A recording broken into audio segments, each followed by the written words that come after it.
I'll just put my foot in a bin. Oh my god. Hello, I'm Aimee and welcome to my video. So in today's video, as you can probably tell by the title, I'm going to go over a little bit of how we are planning our wedding on our £10,000 budget. I do want to start by saying that I do personally still think that £10,000 is a lot of money to be spending on one day. No matter how special and how big that day is, I do still agree that it is a big sum of money. But I do also know that a lot of other people will say that that's not a lot of money to be spending on your wedding. So there's a lot of varying opinions on that. At the very beginning of our wedding planning, when I was researching like the average cost of weddings in the UK, it was something crazy like 27,000 to like £30,000 for a wedding. So I think our £10,000, although still a lot of money, is a decent budget compared to that. When we started our planning, one of the first conversations that we had was how much we wanted to spend, or how much we thought we could spend.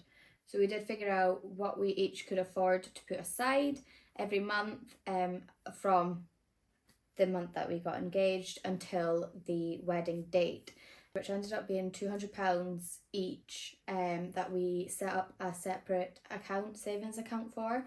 So we each have been putting £200 into that a month. And come the month before the wedding, we'll have 10 grand in total in that.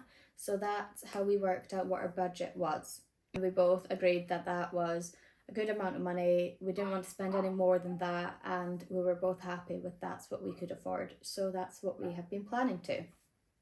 I just want to say quickly as well, if you can hear the dog barking outside, I'm really sorry. That's my neighbour's dog. It barks when it's outside and there's nothing I can do about that, but I needed to get this video filmed, so we're doing it now. Anyway, let's keep going. When we were having our conversations about the budget as well, we decided that if we were going to do it, like get married, if we were going to have the wedding, we may as well do it properly, do it to the full extent that we want to within the budget, and yeah, just make it a celebration. So that's what we decided to do. I spent my whole life saying that I didn't want to get married, I didn't want to have kids, I didn't want to have a relationship. But then when I met Michael, he slowly but surely, he made me realise that that was all a lie. Hello, why are you here? So my mum just came in, interrupted me. Anyway, what was I saying? So after being together for 8 years, it'll be 9 years on our wedding day that we first got together, since we first met. So yeah, after 8 years of being together, yeah, we're now planning our wedding, and I was the one that asked for it, so go figure that. Anyway, so our specific budget and our specific breakdown might not work for everyone, but it's how we're doing it. So I thought it might still be interesting or of use to some people, like how we are doing it. Some people might not quite agree with the ratios and like the differences in amount that we've spent on each thing, but this is what has worked out to be best to work with our priorities and also our capabilities, like what we can do ourselves for the wedding. So this is just how it's worked out for us, spending £10,000 on our wedding. I have here on my iPad, I have a pie chart of the breakdown, the percentages of what we have spent. So on the venue and catering, our catering is included in our venue, and our venue package also includes like a drink package for the day guests, and the evening buffet, the 3-course meal, includes our ceremony room, it includes our day of coordinator, it includes our accommodation for the night for me and Michael in the honeymoon suite.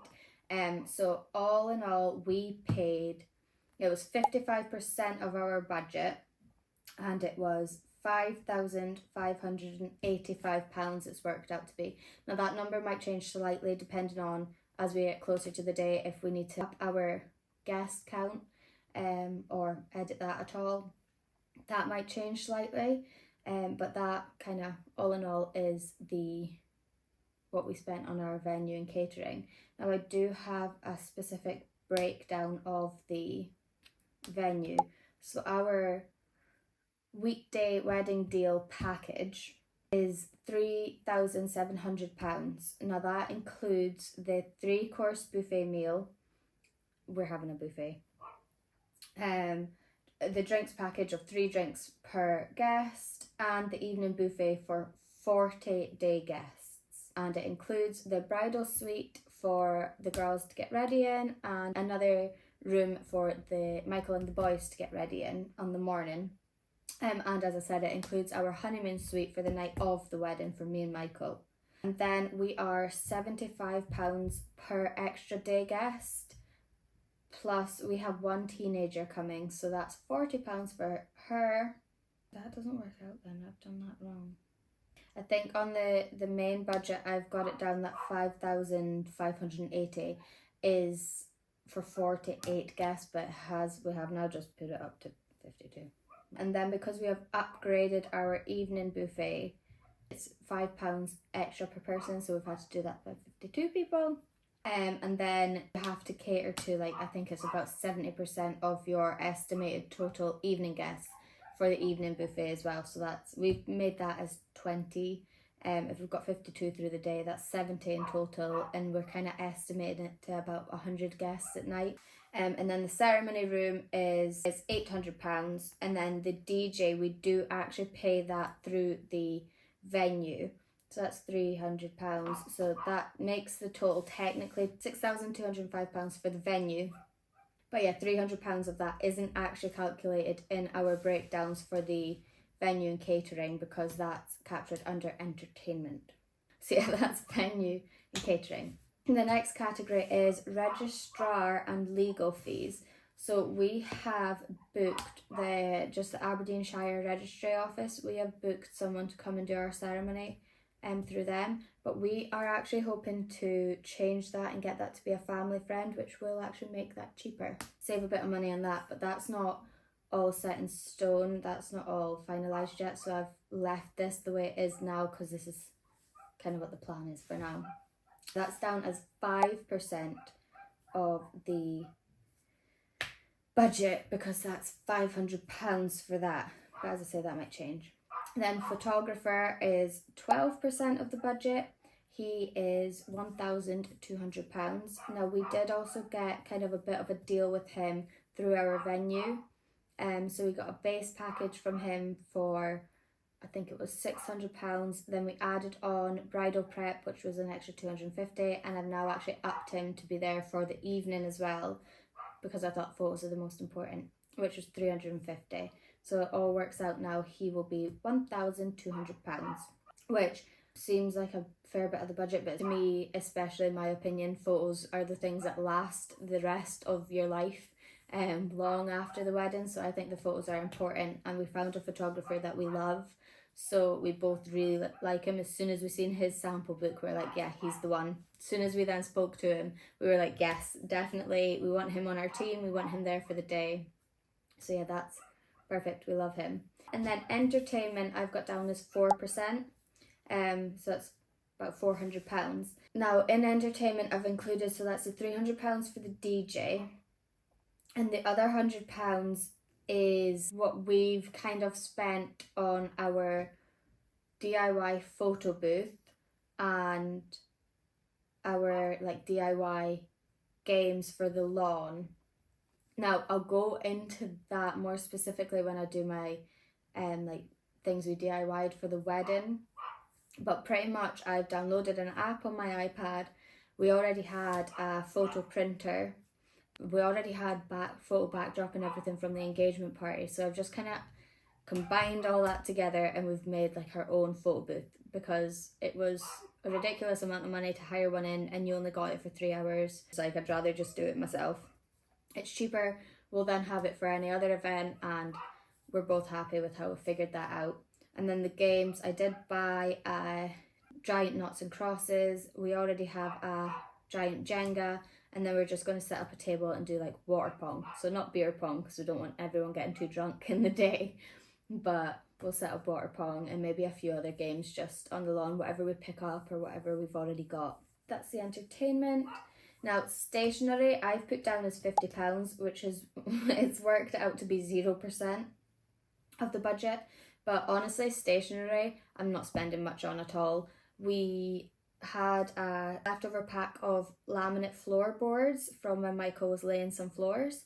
So we've just used that, we've joined them, glued them all together, cut them down to the size that we wanted, and then I'm just using my Cricut with vinyl. I've already got loads and loads of vinyl. Just cutting out all the wording and text for all the signage with my Cricut and putting that onto the laminate boards. Invitations I'm doing myself. I've already got thousands of packs of card. As I say, I've got the Cricut, I've got ribbon I'm going to make off of the bridesmaids dress fabrics. The only thing I did buy, was a custom wax seal stamp, which has got our initials on it, our little monogram that I made. So that's the only thing I bought, and I think I spent about £20 on the wax stamp itself and the actual wax, and it's wax that you put in the hot glue gun, which I already have, so that's perfect. That's all we need for invitations, and I think that's pretty much it for the stationery. Like the place cards with everyone's names on them, any menus, any of that I'll be making myself, and it's pretty much free because I already have the printer, the ink, the paper. We're not spending much on that at all. It's more man hours we'll be spending on that, like it'll take time, but all of my girls are super excited to get hands on with all that and kind of make a production line and just get it all through. So yeah, we're sorted on that.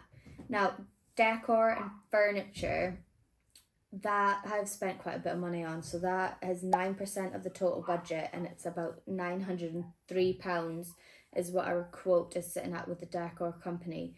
Now, the main bulk of why we got a decor company involved was because I wanted the specific Chiavari chairs. I just did. So we've got them. We've got 50 of them, which, as I say, we've just upped the number of guests on the guest list again. So we'll probably need more chairs now. But we've got, as I say, so far 50 chairs. We've got like the log piles at the start and at the end of the ceremony, the kind of decor at the altar, decor around the venue, all the centerpieces for the tables, as well as our top table decor. All of that's through them, and it's still under £1,000, and it is kind of decorating the whole venue. We're still keeping it kind of more minimal, rustic, not too much colours going on, but it's what we wanted, and it takes the stress off of me of doing it all myself, because I was going to do it all myself and it was a lot. It worked into the budget, we're happy with that, and it's done. And then flowers is about 5% of the budget. The quote for them is £480, and that's for my bridal bouquet, all the bridesmaids bouquets, the groom's pocket square boutonniere, and 5 normal boutonnieres. So that's worked out to under £500. So again, that's fine. I wanted what I wanted. I've got what I've got. So I'm happy with who we've booked for that as well. And then the category for accommodation. So our night of the wedding accommodation, as I said, obviously is included in our venue, but we really wanted to have all of the wedding party together for the night before the wedding, just to be together, chill out, play a few games, eat some food, have a couple of drinks, and just then we can all wake up together on the morning of the wedding and get to the venue together and just kind of start getting hyped and getting ready for the day. But we didn't want to ask our wedding party to pay for that themselves, because obviously it's something that we wanted to arrange for them, and almost like a thank you to them for everything that they've done, helping us plan the wedding, what they're going to do helping us on the wedding day, and just it's what we wanted. So we thought it was only right that we paid for that. So I have just booked that as well, and it was just under £300 for that, and there's 13 of us. So I ended up booking one large premium apartment and then 2 smaller apartments in like one kind of self-catered apartment block, just for the one night before. So we'll all be able to be together and chill out in the premium apartment, and then everyone will have somewhere to stay between all 3 apartments. So yeah, I'm happy with that. So that worked out to be about 3% of the budget at that, just under £300. And attire, we have is 6% of the budget, and we've spent about £662 on that. Now that includes £100 for Michael's kilt hire, about £200 for all the bridesmaids' dresses, fabrics, zips, buttons, everything needed for that. And also includes all of the fabrics, all the zips, all the buttons, everything that I needed for my 2 dresses. So that's saved a lot of money, because a dress from the shop was £1,500 at least. So we've gotten all of that, all the dresses and the kilt hire and everything for under £700. So you can't complain at that. And then in the miscellaneous category, I've got 1%, and that's about £132. And included in the miscellaneous, we've included like the wedding insurance, which was about £75, shoes and jewellery, my kind of accessories and all of that. So yeah, that's just over £100 we've spent on that, which isn't too bad either. Our wedding rings aren't included in this breakdown because I actually used money that I inherited from my auntie to buy them. So I've not included them in this because it doesn't count as part of our budget. I think that's everything. The only other thing that I've not included in this is our honeymoon costs, but that is because we are using, again, money that's been gifted to us from like grandparents for our honeymoon. So that's kind of, we're keeping that separate and doing that in its own. And I am leaving Michael in charge of that. Since I'm in charge of the whole wedding, he can be in charge of the honeymoon. So yeah, I think that's everything. I feel like I've kind of rambled my way through that. But if you have any questions, you can let me know below. And if you'd like me to go further in depth into anything, then also you can let me know that. But yeah, for now, that's just kind of a brief overview of how we're breaking down our £10,000 budget for our wedding in the UK. Yes, anyway, I hope it was interesting, or you at least found something useful from this. But yeah, thank you so much for watching, and I will see you in the next one.